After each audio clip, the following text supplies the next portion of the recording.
બસ 4 તારીખે હું આવી રહ્યો છું અને આપણા ઠાકોર સમાજનું આટલું મોટું સંમેલન હોય તો એક ઠાકોરના દીકરા તરીકે મારી ફરજ બને કે મારે આવવું જ જોઈએ, એટલા માટે હું આવી રહ્યો છું. અને બસ આપણો સમાજ શિક્ષિત બને અને ખૂબ આગળ વધે, બીજા સમાજો જે આગળ વધેલા છે એમની સાથે સાથે ખભી ખભો મિલાવીને ચાલે, એટલા માટે અમે બધા જ નવગણજી હોય, મહેશભાઈ હોય, બધા જ અમે લોકો પ્રયત્નો કરી રહ્યા છીએ અમારો સમાજ આગળ વધે એના માટે. ચાલો આગળ તારીખ 4/2026 રવિવાર, સમય સવારે 10 કલાકે, સ્થળ ઓગળજી, ધામ થડી, તાલુકો દિયોદર.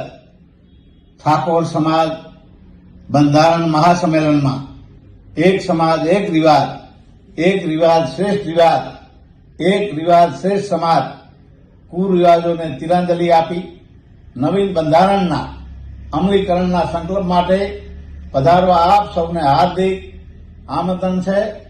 ઠાકોર સમાજના વડીલો, યુવાનો, માતાઓ, બહેનોને મોટી સંખ્યામાં પધારવા હાર્દિક આમંત્રણ છે અને સમાજનું જે બંધારણ છે, નવીન બંધારણને એને પૂરેપૂરું આપણે બધા સંકલ્પબદ્ધ એને પાલન કરીએ અને સમાજમાં જે કુરિવાજો છે એને તિલાંજલિ આપીએ અને સમાજમાં જે ખોટા ખર્ચા છે એમાં કાપ મૂકીને સમાજ કઈ રીતે આગળ આવે અને શિક્ષણમાં કઈ રીતે આગળ વધે એના માટે આપણે બધા સાથે મળીને એક માં અંબાના આશીર્વાદ, સદારામ બાપાના આશીર્વાદ અને ઓગણ બાપાના આશીર્વાદથી આ બંધારણને આપણે બધાને પાડવાનું છે, અમલીકરણ બનાવવાનું છે.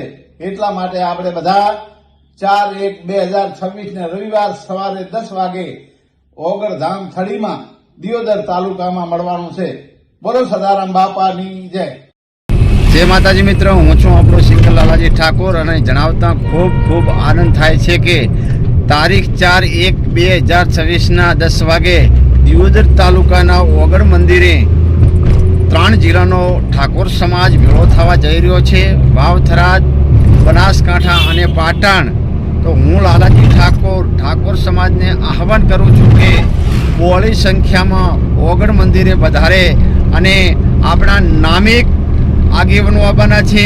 એમાં ભાજપ કે કોંગ્રેસ એક બાજુ મૂકી અને બધા એક મંચ માથે બેસવાના છે અને આપણા ઠાકોર સમાજનું બંધારણ બનાવવાનું છે અને આપણા ભવિષ્યનું ઉજ્જવળ પણ બનાવવાનું છે.